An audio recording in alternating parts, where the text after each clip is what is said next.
हे curious people, मैं राकेश भूति आप सभी का स्वागत करता हूं अपने यूट्यूब चैनल बुक बक्स पर। जैसा कि आप सभी को पता है, हमारे यूट्यूब चैनल पर हम सिर्फ बुक्स और एजुकेशन से रिलेटेड बातें करते हैं। तो आज का टॉपिक बहुत ही इंटरेस्टेड होने वाला है, क्योंकि आज जिस टॉपिक के बारे में हम बात करने वाले हैं, ये टॉपिक हमारे देश के एजुकेशन सिस्टम की दिशा और दशा दोनों को बदल कर रख देने वाली है। इस टॉपिक का नाम है एजुकेशन रिवॉल्यूशन सिस्टम 2020। आप सभी को पता होगा कि 2 दिन पहले हमारे कुछ नई नीतियों का ऐलान किया गया है, जिससे कि हमारे देश की शिक्षा व्यवस्था में बहुत बड़ा सुधार आने वाला है। इसी टॉपिक पर चर्चा करने के लिए मैं अपने मित्र रुपेश जी को बुलाना चाहता हूं, जो कि टिकी एंटरप्रेन्योर करके एक यूट्यूब चैनल चलाते हैं, जिसमें वो एंटरप्रेन्योर, बिजनेस और इससे रिलेटेड सारी बातें करते हैं। अगर आप कुछ बिजनेस रिलेटेड बातें या फिर टॉपिक्स जानना चाहते हैं तो आप उनके यूट्यूब चैनल पर जाकर के उन सारी वीडियोस को देखिए। वो बहुत अच्छी वीडियोस बनाते हैं, मैं लिंक डिस्क्रिप्शन में शेयर कर दूंगा। तो आइए फिर स्वागत करते हैं हमारे दोस्त रुपेश जी का। रुपेश जी, हेलो। हेलो रुपेश जी। इस चीज से तो आप भी सहमत होंगे राकेश जी कि आज का जो एजुकेशन सिस्टम है, ये पूरी की पूरी इस चीज पे बेस्ड है कि आप रट्टा मारने में कितना ज्यादा एक्सपर्ट हैं। यानी कि किसके मार्क्स कितने अच्छे आते हैं, वो अपने एग्जाम के 2 महीने पहले या 1 महीने पहले कितना अच्छा उसको रट पाता है और उसको जाके एग्जाम में लिख पाता है। इस चीज पे हमारी ये सोसाइटी डिसाइड करती है कि कौन कितना बढ़िया स्टूडेंट है और पढ़ने में कितना ज्यादा तेज है। बिल्कुल सही कहा आप रुपेश जी। फिलहाल तो ऐसे ही होता था, लेकिन अब हमारे शिक्षा व्यवस्था में बदलाव आ चुका है। अब हम लोग जो है कि हमारा सेक्टर, जैसे कि पहले हम क्या होता था कि हमारा सेक्टर डिसाइडेड होता था कि अगर कोई व्यक्ति साइंस का स्टूडेंट है तो साइंस से जुड़ी सारी चीजें उसे पढ़नी होती थी। अगर कोई कॉमर्स का स्टूडेंट है तो वो साइंस का कोई प्रोडक्ट यूज नहीं कर सकता है। अगर कोई व्यक्ति है जो आर्ट्स में इंटरेस्टेड है तो वो आर्ट्स का बच्चा साइंस का या फिर मैथ्स का कोई भी सब्जेक्ट यूज नहीं कर सकता है। तो ये सारी चीजें अब बदलाव होने वाली हैं। बिल्कुल बिल्कुल। और साथ ही जैसे मान लीजिए आप लोग जानते होंगे, हम लोग भी बचपन में अगर हम अपने पेरेंट्स को बोलते थे कि हमें क्रिकेटर बनना है या गेमर बनना है या फिर यूट्यूब में अपनी करियर बनाना है या फिर कोई स्पोर्ट मुझे पसंद है, इन सब तरीके के जब अपने करियर को चूज करने की कोशिश करते थे तो पहला जवाब यही आता था कि इनसे किसी का पेट नहीं भरने वाला है और इनसे आपको कोई नौकरी नहीं मिलने वाली है, जिंदगी भर पछताएंगे, परेशान रहेंगे। तो सबसे बेहतर है कि पढ़ाई करें, अपने अच्छे अच्छे मार्क्स लाएं और अच्छी जगह पे नौकरी करें। तो ये सब चीज भी बदलने वाला है। जी रुपेश जी। और आप रुपेश जी एक और चीज को नोटिस करते होंगे कि अभी के सिस्टम में हमारा ये होता था कि अगर 70 या 80 लोगों का एक स्टूडेंट का एक बैच है, ठीक है, तो उसमें होता क्या था कि मात्र 5 या 10 स्टूडेंट होते थे, या फिर आप कह सकते हैं 10% स्टूडेंट ऐसे होते थे जो कि उस टॉपिक पे रियली इंटरेस्टेड होते थे। जैसे हमारे कॉलेज का टाइम जब हुआ करता था तो हम लोग देखते थे कि अगर हम लोग साइंस के स्टूडेंट है, अगर हमारा फिजिक्स में इंटरेस्ट है, उस पूरे क्लास में अगर 100 बच्चों का क्लास है, उसमें मात्र 5 या 10 ऐसे बच्चे होते थे जो कि रियली में इंटरेस्टेड होते थे फिजिक्स में। बाकी 70 या 80 बच्चे वो बैठ के उबासी ले रहे हैं, या फिर टीचर भी, फिर क्या होता था कि फैकल्टी जो या पेरेंट्स या अदर जो अपने रिलेटिव हैं उनके प्रेशर में आके वो साइंस ले चुके रहते हैं, उनका कोई इंटरेस्ट रहता नहीं। जैसे कि हमारे साइंस में भी मेरा पर्टिकुलर इंटरेस्ट सिर्फ केमिस्ट्री में है, फिर फिजिक्स का जो वो पार्ट होता है वो उनको बोर लगता है, कोई मतलब नहीं बनता कि अगर मैं केमिस्ट्री यूज कर रहा हूँ तो मुझे फिजिक्स भी पढ़ना ही होगा। तो फिर अगर वो 70-80 बैच के जो पढ़ाते हैं, जो प्रोफेसर है या जो डीन है आपके, वो भी परेशान होते हैं कि यार कि मैं किस पे फोकस करूँ, इन पे या तो अब उन सेक्टर में बदलाव होने वाला है। अब ऐसा होगा कि आप का जो क्लास होगा, आपका पूरा का पूरा क्लास, जितने भी स्टूडेंट है वो सारे स्टूडेंट फिजिक्स अगर है तो फिजिक्स के क्लास में फिजिक्स के बच्चे ही रहेंगे। टीचर भी इंटरेस्टेड होगा पढ़ाने में और स्टूडेंट भी पढ़ने में इंटरेस्टेड होगा। ये भी तो होता है कि आप देख रहे होंगे कि जब वो स्टूडेंट लोग जिनका कि उस सब्जेक्ट में इंटरेस्ट नहीं रहता है, वो जब डिग्री लेके निकलते भी है कॉलेज से बाहर तो उन्हें पता ही नहीं होता है कि आगे करना क्या है। अगर मान लीजिए उनको सरकारी नौकरी में जाना है तो फिर से उसको किसी अच्छे कोचिंग में जाके पढ़ाई करनी होती थी, ठीक है। अगर मान लीजिए इंजीनियरिंग में जाना है तो फिर से उनको वो सारी चीजों को पढ़ना होता था।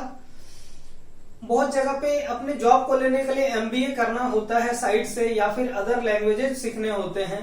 तो ये सब समस्या का समाधान होने वाला है, क्योंकि इसके लिए शुरुआत से ही आपको एक स्ट्रक्चर तैयार करके दिया जाएगा। इसके अलावा एक और चीज होता है कि हम लोग सिर्फ फोकस करते हैं पढ़ाई पे, अपने मार्क्स अच्छे कैसे लाएं और अपना रिजल्ट्स को कैसे बेहतर करें, लेकिन लाइफ को कैसे जीना है, लाइफ को एंजॉय कैसे करना है, कैसे अपना ड्रीम्स बिल्ड करना है, कैसे एम्बिशियस बनना है, ये सब चीज बताया ही नहीं जाता है। आप एग्जाम्पल में देखे होंगे, जैसे कि हमारे पुराने जमाने में, महाभारत के जमाने में होता था कि बचपन में ही बता दिया जाता था, जैसे कि दुर्योधन को बचपन में ही बता दिया गया कि तुमको आगे चल के राजा बनना है। चाणक्य ने चंद्रगुप्त मौर्य को बचपन में ही एम्बिशियस बनना सिखा दिया था कि कैसे अखंड भारत का निर्माण करना है। ये सब चीज आज के दिन में संभव होता हुआ नहीं दिख रहा है। आपको सिर्फ राजा बनना, आपको और किसी चीज में मतलब फोकस नहीं करना है। ये चीज आज के दिन में संभव नहीं होता है। यहाँ तक कि बच्चों के पास ना तो मैनर्स होते हैं, न ही अपने वो पेरेंट्स की, रिलेटिव्स की रिस्पेक्ट कर पाते हैं। रिस्पेक्ट तो क्या छोड़िए, वो कभी कभार ऐसा भी होता है कि इंसान को इंसान समझना भी यहाँ पे मुश्किल हो जाता है। तो वो सब चीजें बचपन से ही सिखाई जाने वाली हैं। उन सारे क्षेत्रों में बदलाव आने वाला है। और एक और चीज हमारे सिस्टम में अभी चल रही है जो सबसे बड़ा प्रॉब्लम है। जैसे मान लीजिए कि आपको पता ही होगा कि हमारा एजुकेशन का जो एग्जाम सिस्टम हो तो फरवरी और मार्च में होता है जी। मान लीजिए कि जनवरी के बाद जो मौसम चेंज होता है, हल्की बारिश होती है, आपका तबियत खराब होता है, जैसे जो छोटे बच्चों के साथ अक्सर होता है कि आपका एन एग्जाम के टाइम में आपका तबियत खराब हो गया, या फिर आपके साथ कोई किसी के साथ भी हो सकता है जी आपका, या फिर आपके साथ कोई ऐसा एक्सीडेंट हो जाए, या आपके फैमिली में कोई प्रॉब्लम हो जाए जिस कारण से आप एग्जाम ना दे पाए। तो अब वो ऐसे क्या होता था कि पहले आप एग्जाम नहीं दे पा रहे, अगर आपको पूरा साल या पूरा आपका जितना भी पढ़ाई है सब बेकार होता था। तो अब के सिस्टम में ऐसा चेंज आने वाला है कि अब आप उस एग्जाम को दोबारा दे सकते हैं। जैसा कि आपने देखा अभी AIEEE के जो एग्जाम में दोबारा हुआ, उसी तरह हमारे सिस्टम में ऐसा बदलाव किया गया है कि अगर आप एक बार एग्जाम देकर के इसमें मतलब नहीं दे पाते हैं, किसी का प्रॉब्लम हो जाता है, तो वो आप दोबारा भी एग्जाम देकर के उस चीज को अडॉप्ट कर सकते हैं। सही है। और इसके अलावा एक प्रॉब्लम जो आप देख रहे होंगे, जैसे कि साउथ के राज्यों में होता है, या फिर मान लीजिए कि राजस्थान चले जाइए, पंजाब चले जाइए, वहां के बच्चों के साथ सबसे बड़ा प्रॉब्लम क्या होता है कि उनको अपने रीजनल लैंग्वेज के साथ साथ अलग से और लैंग्वेज जैसे कि इंग्लिश हो गया, हिंदी हो गया, ये सब चीज सीखना कंपलसरी होता था, क्योंकि उसको पढ़े बिना वो एग्जाम्स में अच्छे नंबर तो ला ही नहीं सकते थे। बिल्कुल, बिल्कुल। तो इन सब चीजों पे भी काम होने जा रहा है, क्योंकि आगे जो है आप अपनी पढ़ाई को रीजनल लैंग्वेज में ही कंटिन्यू कर सकते हैं और उसी में आप एग्जाम भी दे सकते हैं। बिल्कुल। अभी ऐसा है कि आप जैसे मान लीजिए कोई बंगाली है या फिर कोई झारखंडी व्यक्ति है, तो मतलब वैसा है कि आप अपने रीजनल लैंग्वेज में भी, मतलब जिससे क्या है रीजनल लैंग्वेज को बढ़ावा मिले, लोग अपने बच्चों को वो रीजनल लैंग्वेज में अपने चीजों को अडॉप्ट जल्दी कर सके। बिल्कुल। इस चीज के लिए इस पे भी काम किया जा रहा है। यानी कि ओवरऑल देखा जाए तो उसके टैलेंट पे फोकस किया जाएगा, न कि वो कितना मार्क्स ला रहा है या वो कितना एग्जाम में लिख के आ रहा है, इस चीज पे फोकस किया जाएगा। जी बिल्कुल। अब रटने वाला सिस्टम खत्म होने वाला है। अब लोग रट करके अगर आप सोचेंगे कि 90 या 99% मार्क्स ले आएंगे, तो वो चीज अब खत्म होने वाला है। बिल्कुल जी। अब सारा का सारा एजुकेशन सिस्टम बेस्ड होगा सिर्फ और सिर्फ आपके टैलेंट पे। और मुझे जहां तक लगता है कि इस एजुकेशन सिस्टम को इम्प्लीमेंट करने के लिए जो एग्जिस्टिंग टीचर हैं, प्रोफेसर हैं, उनको भी बदलना पड़ेगा। बिल्कुल रुपेश जी, उस पर भी काम करने की बात हो रही है। अभी ऐसा हमारे जो सिस्टम में बदलाव किया जा रहा है, उसमें से आप पहले क्या देखते थे कि जितने भी टीचर्स हैं, प्रोफेसर हैं, वो बहुत ही मतलब कि बोरिंग और मतलब कि कम पढ़े लिखे या फिर उस स्टैंडर्ड की पढ़ाई नहीं हो पाता था। पहले क्या था, अभी कम पढ़े लिखे हैं, छोटा सा एग्जाम, आप गवर्नमेंट एग्जाम पास करते हैं और आपको टीचर की नौकरी मिल जाती है। तो अब क्या वेल एजुकेटेड टीचर्स होंगे, प्रोफेसर्स होंगे, जो कि आपको अच्छी तरीके से एजुकेट कर पाए। वैसे टीचर्स को लाया जाएगा जो कि क्या नाम है, ई लर्निंग पे फोकस कर सके। आपको अगर घर बैठे भी अगर एग्जाम देना है या फिर आपको पढ़ाई करनी है, तो आप कैसे उस चीज को एडोरेबल बनाया जाए, उसके लिए भी काम होने वाला है। अच्छा, सही है। तो ठीक है दोस्तों, चलिए हम लोग समझते हैं आसान भाषा में कि ये एजुकेशन पॉलिसी जो नई आई है, इसमें क्या क्या चेंजेस आए हैं और इससे आप लोगों को कैसे फायदा होने वाला है। क्योंकि हम सभी के घर में अपने एक छोटे भाई बहन होंगे जो कि अभी स्टडी कर रहे होंगे, या फिर किन्हीं के अपने बाल बच्चे होंगे जो कि आगे पढ़ने वाले होंगे। उन सभी का ड्रीम्स को पूरा करने के लिए एक पाथवे तैयार करके दिया जाने वाला है। तो इसके बारे में चलिए हम लोग डिटेल से जानते हैं। चलिए रुपेश जी। तो जैसे कि रुपेश जी आपको पता है कि अभी जो हमारा एजुकेशन सिस्टम काम कर रहा है, वो 10+2 के सिस्टम पे बेस पे काम कर रहा है। शुरुआत के 10 सालों में हम सिर्फ एक तरीके से पढ़ाई करते हैं और +2 में हम एक तरीके से पढ़ाई करते हैं। +2 में हमारा जो होता है कि वो हम लोग सब्जेक्ट को हम लोग मास्टरी करते हैं, चुनते हैं। 10th क्लास के बाद ही हमें आजादी मिलती है कि हम किस तरीके से अपने सब्जेक्ट पे, 10th तक तो सारा सब्जेक्ट हम लोग को जबरदस्ती पढ़ाते हैं, और 10th के बाद हम लोग फोकस कर पाते हैं कि किस सब्जेक्ट पे हम लोग काम करना है। लेकिन वो सारा सिस्टम को अब यहाँ पे कर दिया गया है चेंज। अब जो हमारा एजुकेशन सिस्टम है वो इस तरीके से काम करेगा, जो 5+3+3+4 पे काम करेगा। शुरुआत के 5 सालों में आपका नर्सरी, LKG, UKG 1 और 2 क्लास को ऐड किया जाएगा। इस सेक्टर में क्या है कि पेरेंट्स को भी कुछ गाइडलाइन होगी और बच्चों को ये सिखाया जाएगा कि आप कैसे उठते हैं, कैसे बैठते हैं, कुछ वर्ड्स, कुछ लैंग्वेजेस के बारे में सिखाया जाएगा, अपने हिस्ट्री को इंट्रोड्यूस कराया जाएगा कि किस तरीके से हमारी हिस्ट्री है, कौन से ऐसे रीजनल लैंग्वेजेस है जिसमें हम लोग को पढ़ना है या कैसे आप आगे काम कर सकते हैं, इन सब चीजों को सिखाया जाएगा। नेक्स्ट के जो 3 ईयर होंगे, जो कि होंगे आपका 4th, 5th और 6th, इन क्लास में आपको सिखाया जाएगा कि आप कैसे अपने ड्रीम्स पे काम कर सकते हैं, आपको क्या आगे करियर चूज करना है, कौन से सेक्टर में आप अपना काम करना चाहते हैं। जैसे मान लीजिए कि आपको इलेक्ट्रिशियन बनना है, ठीक है, तो आप अगर इलेक्ट्रिशियन बनना है तो आपको मतलब क्रिकेट में इंटरेस्ट है, कोई फायदा नहीं है, तो आपको फिर वहां बताया जाए कि आप अगर ये इलेक्ट्रिशियन का फील्ड चुनना चाहते हैं तो आपको क्या काम करना होगा, कौन से सब्जेक्ट चुनने होंगे नेक्स्ट क्लास के लिए। सही बात है। आप किस सेक्टर पे काम करना चाहते हैं। आज के दिन में भी आप देख सकते हैं कि अगर 10 लोगों को पूछा जाए तो 10 में से 8 के पास ये जवाब नहीं होता है कि उसको लाइफ में करना क्या है। अभी भी आप देख लीजिए, मतलब आप कहा जाता है एक छोटा सा मतलब एक जोक ही है कि अगर आप पत्थर उठा करके मारो तो आप मतलब 10 में से मतलब 9 लोग आपको इंजीनियर मिलेंगे, और वो भी नॉन टेक्निकल। और इंजीनियर एक ऐसा बंदा होता है जो सब काम कर सकता है इंजीनियर के अलावा, ठीक है। तो वो अब वो सारा चीज, वो सारा पहलू, वो सारा मजाक अब बदलने वाला है।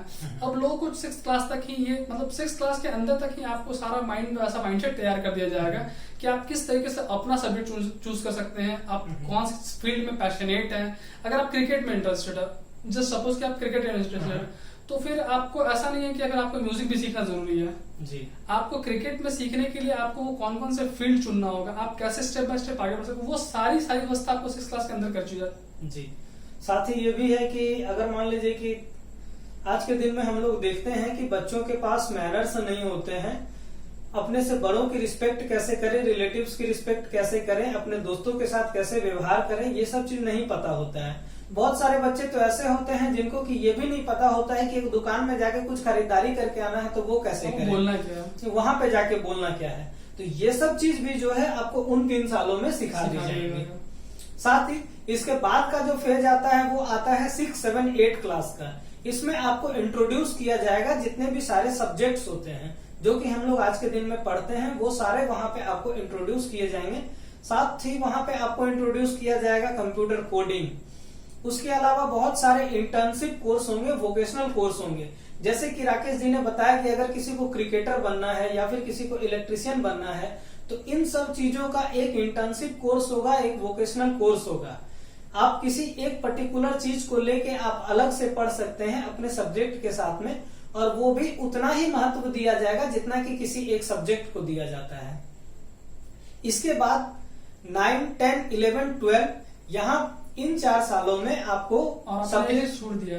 जैसे कि मान लीजिए उस जो 6, 7, 8 का जो आपका है वो जो कोडिंग जो मतलब इतना इम्पोर्टेंट है, आने वाले समय में सारा कुछ टेक्निकल होने वाला है, ठीक है, जो कि हम लोग 12th के बाद सीखते थे जी, वो आपको 6th में ही कितना अमेजिंग बात है ये, कि मतलब बहुत बड़ी बात है। और दूसरी चीज ये है कि मतलब अगर आपका डिबेट में इंटरेस्ट है, जस्ट सपोज आपका डिबेट में इंटरेस्ट है, आपका सिंगिंग में इंटरेस्ट है, तो आप उससे रिलेटेड आप मतलब जितने भी इंटर्नशिप आप वो कर सकते हैं। मतलब कितनी बड़ी बात है, 12th तक भी इंटरेस्टिंग, मतलब कि 12th क्लास आप क्रॉस कर जाओ, आपको मतलब कि कुछ नॉलेज ही नहीं है। आप ऐसे भी लोग आपको मिलेंगे जो फिजिक्स का पढ़ाई कर चुके हैं, लेकिन आप उनको एक मतलब कि आपको सिर्फ एक सर्किट पूरा कर देने कहा जाए वो उनसे नहीं होता है, ठीक है। तो आप मतलब जब भी आप वैसे पढ़ाई के साथ साथ में आप मतलब प्रैक्टिकल ज्ञान ले रहे हैं तो उससे आपको क्या होता है कि आपका बेस और क्लियर हो जाता है, एक तो मजबूत होता है प्लस क्लियर होता जाता है। सही बात है। और हम लोग जहाँ तक सुनते आते थे कि बहुत सारे ऐसे कंट्रीज है जहाँ पर कि म्यूजिक को भी या डांस को भी एक सर्टिफिकेट दिया जाता था, जो कि इंडिया में अभी तक पॉसिबल नहीं था। वो सब चीज मिलने वाला है। उसे एक सब्जेक्ट जैसा मान्यता दी जाएगी। बिल्कुल, उसे एक सब्जेक्ट के जैसे मान्यता दी जाएगी और उसमें आप सर्टिफिकेशन भी ले सकते हैं, उसमें आप आगे करियर भी बना सकते हैं। यानी कि जो अदर कोर्सेज करके और करियर बना रहे हैं और जो वहां से पैसे कमा रहे हैं, वही पैसे आप आगे चल के आप वोकेशनल कोर्स को या फिर जो एक्स्ट्रा करिकुलर एक्टिविटी वाले कोर्स हैं उनसे भी आप उतना ही कमा सकते हैं। साथ ही जब इसके आगे का जो फेज देखा जाए 9, 10, 11, 12, यहाँ पे आपको चूज करने का मौका मिलेगा कि आप कौन सा सब्जेक्ट पढ़ना चाहते हैं, लाइफ में आगे क्या करना चाहते हैं, और यहाँ से आप अपना मन मुताबिक कोई भी सब्जेक्ट चूज करिए और आप उसमें पढ़ाई करिए। पहले क्या होता था कि हम लोग जैसे साइंस चुनते हैं, तो साइंस में हमारा ये था कि मतलब फिजिक्स, केमिस्ट्री, मैथ्स और इंग्लिश, जी। ये हमारे पास पर्टिकुलर 4 चीज का मतलब कि एक यूनिफॉर्म हमारे पास चीज तैयार करके कि आपको इसी का करना है। Divided आप अगर था। साइंस के स्टूडेंट हैं तो आप आर्ट्स का कोई प्रोडक्ट यूज नहीं कर सकते हैं, आप केमिस्ट्री मतलब सॉरी कॉमर्स का कोई प्रोडक्ट यूज नहीं कर सकते हैं। लेकिन अब के समय में ऐसा होने वाला है कि अगर आप साइंस में मान लीजिए आपको फिजिक्स में इंटरेस्ट है या फिर केमिस्ट्री में इंटरेस्टेड है, और केमिस्ट्री के साथ साथ मुझे सिंगिंग में इंटरेस्टेड है, और उसके साथ साथ मैं अकाउंटिंग में पढ़ाई करना चाहता हूँ, मतलब मेरा ये इंटरेस्ट का टॉपिक है। क्या जबरदस्त चीज है, आप समझ सकते हैं। अगर आपको फिजिक्स लेना है फिजिक्स लीजिए, साथ में हिस्ट्री पढ़ना है हिस्ट्री लीजिए, आपको जो जो सब्जेक्ट पसंद है अपना मन मुताबिक चूज करिए और उस हिस्ट्री में अपना करियर बनाइए। और उसके साथ साथ अगर आप सिंगिंग में इंटरेस्ट, आप सिंगिंग भी ले सकते हैं। सिंगिंग भी ले सकते हैं, सही बात है। अब इसके आगे आपका शुरू होता है कॉलेज लाइफ। कॉलेज लाइफ में क्या होने वाला है, ये बहुत ही इंटरेस्टिंग है, क्योंकि बहुत बार ऐसा होता है कि कुछ स्टूडेंट गरीब होते हैं, कॉलेज लाइफ में जाने के बाद उनको ड्रॉप आउट कर देना पड़ता है, अपना एजुकेशन वो कंटिन्यू नहीं कर पाते हैं, घर वालों के लिए जॉब करना होता है, और जॉब के सेक्टर में जब एक बार घुस जाते हैं तो फिर वो आगे स्टडी कंटिन्यू नहीं कर पाते। जनरली क्या होता है हमारे पास मतलब कि 100 में 70 वैसे स्टूडेंट होते हैं जो कि मतलब कि अपने पढ़ाई का बोझ उठा नहीं पाते हैं, तो वो खुद की पढ़ाई के खर्चा उठाने के लिए भी काम करते हैं, कुछ काम कर लेते हैं। फिर क्या होता है कि ऐसा होता है कि आपका काम आप पर इतना प्रेशराइज हो जाता है कि आप कहीं ना कहीं आप मतलब वर्क अपनी पढ़ाई को छोड़ देते हैं। जी ठीक है। और उसके बाद जब उनको फुर्सत मिलता भी है कि अब आगे डिग्री कंप्लीट करें, तो वो चीज हो नहीं पाता है। तो वो सब चीज समस्या अभी यहाँ पे समाधान होने वाला है, क्योंकि अब अगर कोई कॉलेज ड्रॉप आउट करता है, अगर पहले साल में वो ड्रॉप आउट किया है तो उसको पहले साल का भी डिग्री मिलेगा, और नेक्स्ट अगर वो फिर उसको कोर्स को रिज्यूम करना चाहता है तो वो उसका जो नेक्स्ट जो होगा वो दूसरे साल से स्टडी रिज्यूम होगा, ना कि उसको फिर से शुरुआत से पढ़ाई करनी पड़ेगी। पहले क्या होता था कि अगर ऐसा मान लीजिए हम लोगों ने ग्रेजुएशन के 3 साल की कोर्स कर ली है, मैंने 2 साल पढ़ाई कर लिया, मैंने 2 साल पढ़ाई करने के बाद मुझे ऐसा कोई मतलब फैमिली प्रॉब्लम हो जिस कारण मुझे छोड़ना पड़ गया, तो अगर आपको फिर से ग्रेजुएशन की पूरी फुल डिग्री चाहिए तो आपको फिर से 11th 12th 13 मतलब जो ग्रेजुएशन के 3 साल का जो कोर्स है वो पूरा पढ़ना होगा। उन चीजों से आपको आगे मिलेगी। 2 साल जो उसका बर्बाद हुआ है वो चीज बर्बाद नहीं होगा, आपका वो यूटिलाइज होगा। यहाँ पे आपको एक क्रेडिट बैंक सिस्टम मिलेगा, यानी कि आप जो भी पढ़ाई करते हैं आपको सेमेस्टर वाइज, आपका एक्टिविटी वाइज, आपका सब्जेक्ट वाइज एक क्रेडिट स्कोर मिलेगा, और वो स्कोर आपका ऐड होते जाएगा, आपका एक जगह पे समझिए लाइक डिजी लॉकर में वो सुरक्षित रखा हुआ रहेगा, और जब भी आप आगे पढ़ाई कंटिन्यू करेंगे वो क्रेडिट स्कोर आपका उसमें ऐड हो जाएगा, और सर्टिफिकेशन जो होगा वो आपको उस आधार पे मिलेगा। और एक और बात है कि आप मतलब अगर आप 1 साल की पढ़ाई करके आप उसको छोड़ते हैं आपको उसकी भी डिग्री मिलेगी, 2 साल की पढ़ाई करके छोड़ते हैं आपको उसकी भी डिग्री मिलेगी। जी जी जी, वो तो बताइए। हाँ, यही चीज मैं आपको बताने वाला था कि अब आपको ये भी चीज फायदा है कि अगर आप 1 साल की पढ़ाई कंप्लीट कर रहे हैं तो यहाँ पे आपको कोर्स की सर्टिफिकेट की डिग्री मिलेगी। अगर आप 2 साल पढ़ाई करके छोड़ रहे हैं तो आपको डिप्लोमा की डिग्री मिलेगी, और 3 साल करने के बाद आपको डिग्री जो है रियल जो मतलब ग्रेजुएशन की जो डिग्री होती है वो आपको यहाँ पे मिल जाएगी। साथ ही अगर आप चाहते हैं कि आप नॉर्मल सिर्फ डिग्री लेके काम नहीं करना चाहते, आपको कहीं अदर जॉब नहीं करनी है, बल्कि उस सब्जेक्ट में आपको वाकई में इंटरेस्ट है और आप उसी में अपना करियर बनाना चाहते हैं, तो आपको 1 साल और मौका मिलेगा उस कोर्स को पढ़ने का, जो कि होगा रिसर्च बेस्ड। यानी कि 4थे साल आप टोटली रिसर्च पे फोकस कर सकते हैं, और आपको जो डिग्री मिलेगी वो रिसर्च की डिग्री मिलेगी। और आपको मतलब ऐसा नहीं कि 4थे साल में सिर्फ आपको साइंस फील्ड वाले बच्चों को मिलेगा, आपके मतलब जितने भी सेक्टर्स हैं हर सेक्टर में आपको वो एजुकेशन में वो फंड प्रोवाइड करा जाएगा कि आप उसमें रिसर्च कीजिए, आगे बढ़िए, कुछ नया सोचिए। एक गवर्निंग बॉडी तैयार की जा रही है जो कि रिसर्च करने वाले जितने भी स्टूडेंट है उसको फंडिंग प्रोवाइड करेगी, उनको सपोर्ट प्रोवाइड करेगी। तो ये चीज आप लोगों के लिए बहुत ही ज्यादा आसान होने वाला है। और जैसा कि आपको पता है कि पहले एजुकेशन सिस्टम पे हमारा जीडीपी का मात्र 4.4% ही यूज किया जाता था, और अब वो सबसे बड़ा अब वो 6% होने वाला है। जी सोचिए हमारे जीडीपी का 6% एजुकेशन सिस्टम पे खर्च किया जाएगा। जी हमारी गवर्नमेंट का मतलब सीधा सा कहना यह है कि 2035 तक हमारे जो एजुकेशन वाले लोग हैं, जो मतलब ग्रेजुएट लोग हैं, अभी जो 25% है उसको जस्ट डबल करना है। उनका परसेंटेज बढ़ के कम से कम 50% जाना चाहिए, यानी कि जो टोटल पॉपुलेशन है उनकी 50% जो है ग्रेजुएट होना चाहिए। तो क्या ये ऐसा सिर्फ सरकार के कारण मतलब करके हो जाएगा? नहीं, इसके लिए जाहिर सी बात है कि हम लोगों को भी मेहनत करनी पड़ेगी, और साथ में हम लोग को बदलना पड़ेगा अपना सोच को। बिल्कुल। और अगर ये चीज वाकई में इम्प्लीमेंट हो रहा है तो आप समझ सकते हैं कि इंडिया किस हद तक डेवलप करने वाला है। क्योंकि शुरुआत से ही जब स्किल्ड बच्चे निकलेंगे और जॉब ओरिएंटेड और ड्रीम्स ओरिएंटेड जब वो कोर्सेज करेंगे, इनोवेशन पे ज्यादा फोकस किया जाएगा, रिसर्च पे ज्यादा फोकस किया जाएगा, स्किल बेस्ड एजुकेशन जब आपको मिलेगा तो चाइना, जापान जैसी कंट्री से कम्पीट करने में कोई दिक्कत नहीं होगी।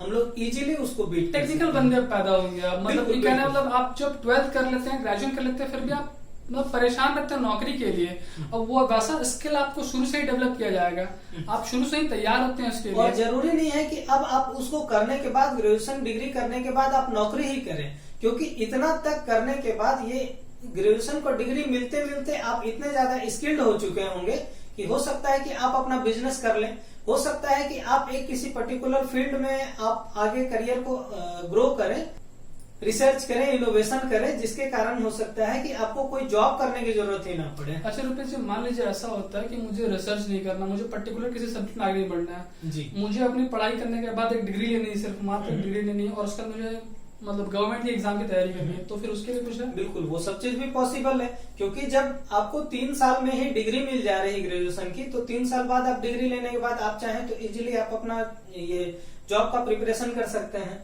और साथ ही अगर आप उसको बाद में रिज्यूम करना चाहते हैं, आप अपना स्टडी को और आगे बढ़ाना चाहते हैं, तो वो भी चीज गाइस ये बहुत ही अमेजिंग बात हमारे सामने भी निकल कर आ रही है कि हम 3 साल के बाद अपने पढ़ाई को ड्रॉप करके अगर मुझे मतलब मान लीजिए मुझे यूपीएससी की तैयारी करनी है, मुझे रेलवेज की तैयारी करनी है, तो हम मात्र अपने 3 साल का जो डिग्री कोर्स है उसको कंप्लीट करना, हमारे हाथों में डिग्री होगी और हम उस चीज को तैयार कर सकते हैं आगे। और जब आपके पास जॉब हाथ में आ गई, जब आपके पास खाली समय है और लगता है कि अब इस डिग्री को और आगे बढ़ाया जा सकता है और अच्छी जॉब मिल सकती है आपको, तो आप वो भी चीज कर सकते हैं कि आप अपना जॉब करते करते अपनी पढ़ाई को और आगे कंटिन्यू कर सकते हैं। एक साल का जो रिसर्च उसको ऐड कर दिया। बिल्कुल बिल्कुल वो चीज भी कर सकते हैं आप। और एक और चीज जो इसमें मैं ऐड करना चाहूंगा कि एक और चीज इसमें जो हमारी जो अभी नियम आई है उसमें कहा गया है कि सिर्फ सरकार के करके ये सब चीज नहीं होने वाला है जी। जितने भी प्राइवेट संस्थान है वो जो मनमानी फीस लिया करते थे अब उन पर लगेगी कैप्स जी। अब वो मनचाही फीस नहीं ले सकते हैं यहाँ पर, उसका एक अमाउंट तय किया जाएगा कि आप इससे ऊपर फीस नहीं ले सकते हैं। वो सारा चीज भी इन सब चीजों में मतलब सहायक होगा कि आप कम से कम मतलब कितने कम बिल्कुल बिल्कुल। अगर मान लीजिए कि अगर फीस जब लिमिटेड हो जाएगा तो यहाँ पे क्वालिटी एजुकेशन ऑटोमेटिकली आनी शुरू हो जाएगी, क्योंकि जो स्कूल कॉलेज जो है मनमाना फीस ले रहे हैं वो ये दिखाते हैं कि हम एजुकेशन क्वालिटी में देते हैं, और जहाँ पे फीस कम ली जा रही है उनका कोई वैल्यू नहीं रहता आज के डेट में। वो सब चीज एक बराबर रूप में आने वाला है, एजुकेशन सिस्टम समझिए इक्विवेलेंट होने वाला है सबके लिए। बिल्कुल। और क्या रुपेश जी, ऐसे में मतलब जब जो लोग हायर एजुकेशन देने के लिए हायर फीस मांगते हैं तो वैसा क्या होता है कि आपका परसेंटाइज मतलब बहुत डिपेंड करता है वहाँ पे। मुझे 90% चाहिए तब मैं आपका एजुकेशन मतलब आपको ये लूंगा।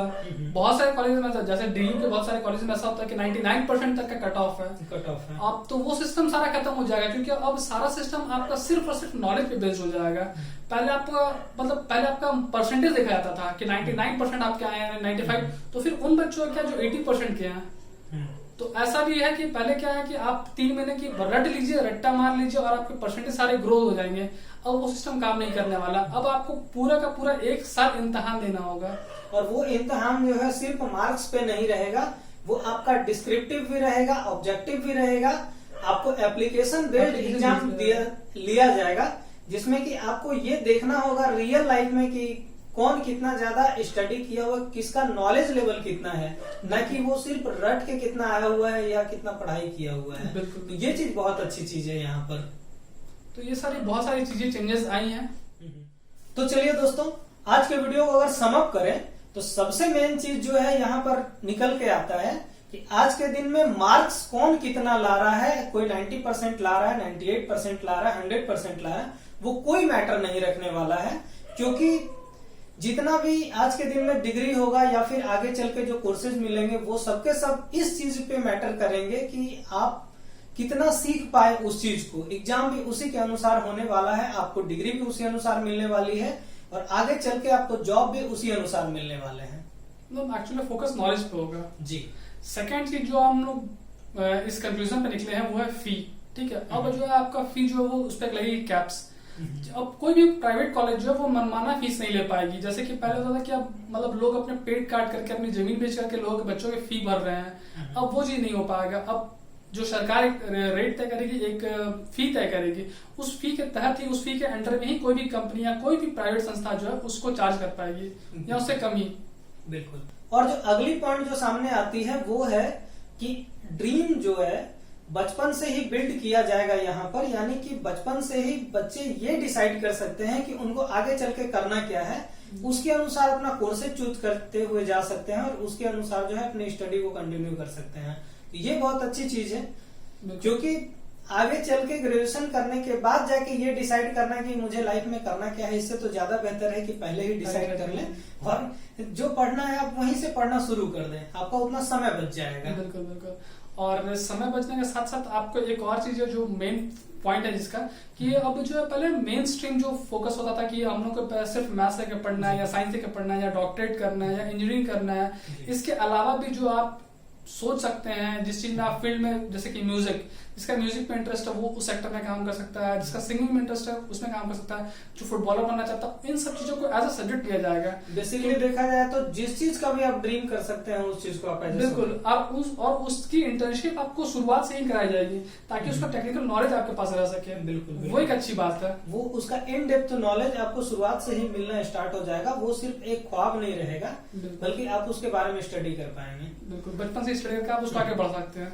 साथ ही जो एक चीज यहाँ पे अब जो फोकस होने वाली है वो है रिसर्च बेस्ड सिस्टम पर, एप्लीकेशन बेस्ड सिस्टम पर, और साथ ही टेक्नोलॉजी का यूज को यहाँ पे बढ़ावा मिलेगा।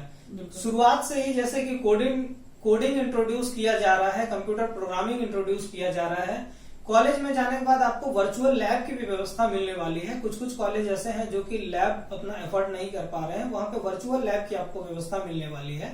बेसिकली एजुकेशन पे फोकस किया जाएगा। उसके अलावा ऑनलाइन लर्निंग वगैरह, आपको कोर्स कंटेंट जो है आपको रीजनल लैंग्वेज में मिलेगा।